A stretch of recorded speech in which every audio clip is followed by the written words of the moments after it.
Are you ready for liftoff? Grow your cannabis brand at Canada's #1 cannabis conference and trade show. Don't miss your chance to connect with movers, shakers, and decision makers from across the cannabis industry at Lift & Co Expo this May the 12th through the 15th at Metro Toronto Convention Center. Booth packages and partnerships are available for cannabis businesses of all types and sizes.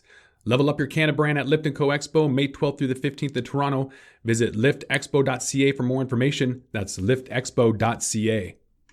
Small little deal recently happened where Cresco Labs buys cannabis MSO Columbia Care for a measly $2 billion, creating the biggest cannabis company in the United States. We're going to talk about that M&A coming up. It's only entertainment. Welcome back to The Talking Hedge. I'm Josh Kincaid, capital markets analyst and host of your Cannabis Business Podcast. All right, Chicago-based Cresco Labs and Columbia Care said that they've agreed to a blockbuster M&A worth $2 billion. This looks like a traditional merger. It's an all-stock deal. So it looks like Chicago-based Cresco and New York-based Columbia decided that they were just going to merge. So it's not a true, I don't consider this a true acquisition because it's all stock. So this is Columbia saying we're going to be better together, accretive than separate. Are you guys familiar with the Liger effect? When you have a lion and a tiger and they mate and they have this beast of an animal called a liger that's way bigger than both of them together. I'm kind of a liger. My dad was 5'9" and my mom's 5'6" and I was 6'1". So maybe that's the equivalent. Point is that this liger that's being created is a monster beast. It's to have more than 130 cannabis retail locations across 17 states and DC, reaching about 55% of the US population. Monstrous. This is the economies of scale I've been talking about for a long time. How are you going to compete?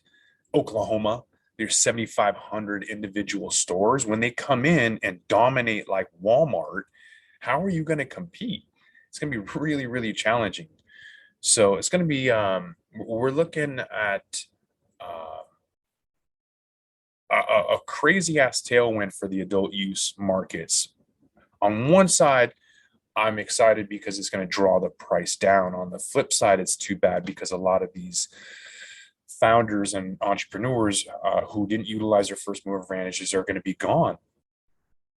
There's still so many people in Washington State who have one retail license. Like they're going to be this Larry's Handy Mart in a world of 7-Elevens. Like, why didn't you go out and get your 5-6 licenses like everybody else and expand? You thought your one location in your neighborhood was all you needed? It's not how it works. This isn't an established industry. This is constantly moving. And if you're not jockeying for position, you're gone. You're irrelevant. You're toast. So there is a chance. There will be a chance for those people, or should I say entrepreneurs. Maybe those people are not going to come back.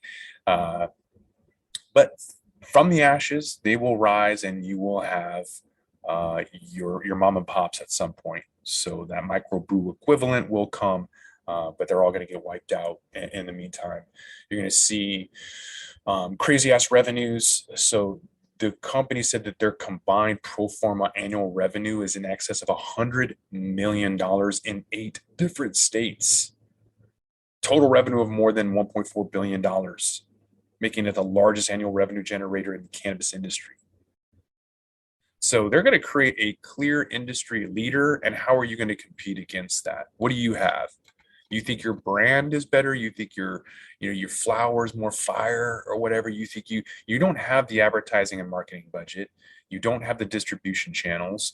You don't have the social media to compete. You probably don't even have the product quality, but you think you're going to stay in business. I mean, it's so naive of all of these folks, man. I mean, I love the individuals, but their business sense is maddening. It's crazy to me. I'm not going to sit around and tell all these people in Washington and Oregon, like I told you so, but like in a couple of years when they all lose everything, it's going to be, I'm just going to have to bite my lip. Part of the merger was that Cresco felt that there was a shortcoming in the fact that there were a few important states that they were missing, and they wanted part of that in their portfolio. Obviously, it's going to make their margins look a lot better. Whereas Columbia Care had a great geographic footprint, but they lacked scale. And that's where true synergies come at. That's why it's an accretive deal. So the combination would have scale across a lot of key states with leading brands and wholesale distribution across these states and improving that margin profile. On the flip side, there's a lot of redundancies. Anytime you have an M&A, anytime companies merge, like when I was working at Capital One, there was eventually a sale to E-Trade. Everybody lost their job. I left before that because I saw that when I was there from ING when ING sold to Capital One, a lot of redundancies, a lot of people lost their job. Same thing is going to happen here. You have synergies, but you have redundant operations, capital expenses, and so they're going to have to deleverage that. In other words, lay people off and try to remove some of those redundancies. They're going to get rid of Columbia Care and keep with Cresco Labs and probably liquidate some of their assets in Illinois and Florida, Ohio, Maryland, and Massachusetts. And the CEO of Columbia Care will be a board member, so he'll lose his job as part of the redundancies. This isn't going to be the last merger. Cresco's been on an acquisition spree in the last few years. They went into Ohio and grabbed a chain called Verdant Creations. They were in Florida and grabbed Bluma Wellness. They were in Massachusetts and grabbed Cultivate. They went up to Pennsylvania and they grabbed Cure and Laurel Harvest. And you'll see other proposed acquisitions that were terminated. So Cresco, they wanted to go into Maryland and grab Blair, didn't. Tyke out of Arizona, Nevada, VitaCan in Florida. Meanwhile, Columbia Care had its own acquisition. They spent $42 million to go into Colorado and grab Medicine Man. Medicine Man was one of the first MMJ companies to hit a national brand. And they were like 2011 or 2015. They were already easily a national brand. So I'm actually really surprised it took that long to have Medicine Man be bought out. It's 2022. I would have expected that guy to have sold out like by 2018. Other huge MSO wrap-ups were, Florida-based Trulieve for $2.1 billion acquiring Arizona Harvest Health. You saw Verano Holdings, $413 million acquisition for Goodness Growth, and TerraSense $545 million deal to buy Gage Growth. All these MSOs are contributing just 20% of legal cannabis. So the portion of total cannabis is increasing. So it used to be that the top 20 multi-state operators only had one out of every 5 sales. 20% is still a lot. It's 50% now. So it's getting to be more and more, and it's fast. It's happening fast, where these multi-state operators are scaling, expanding, and commanding a lot more market share to almost triple in just 2 years. Columbia is going to have to close on the deal, though, because they got $65 million on the line, a termination fee, $65 million if they don't close. So I'm assuming that's gonna close. They didn't specify whether Cresco would owe Columbia a termination fee, but the $2 billion is definitely the biggest M&A transaction in history. Cresco's revenues were $821 million in the fourth quarter, and fourth quarter revenues $217 million. Cresco posted a $12 million net loss for the quarter compared to a net loss of $41 million in 2020. I want to know what their burn rate is. If you're bringing in almost $1 billion in revenue and you're losing $12 million, I want to know why. I'm not investing in these companies, and I don't recommend anybody else do either. I trade them. I definitely trade them with our Tor Alerts app. It'll notify you on fundamental news like this when it happens. Tilray too, we made like 40% when Tilray merged with Hexo. So you want to check out the Tor Alerts app to notify you when to buy and sell pot stocks using artificial intelligence, machine learning, predictive analytics to make some money, because there is money to be made.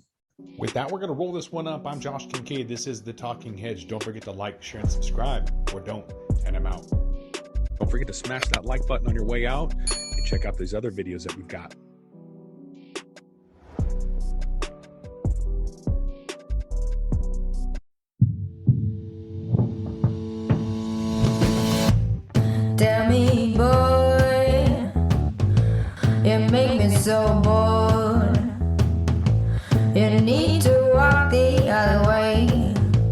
I tell you once more, please get out of my way. I don't want you no more.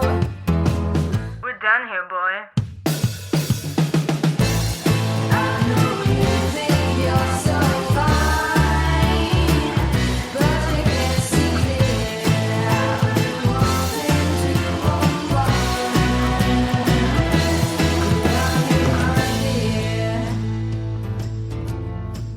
Hi, my name is Kira Reed, and I'd like to invite you to be inspired by the women who are leading in the cannabis industry.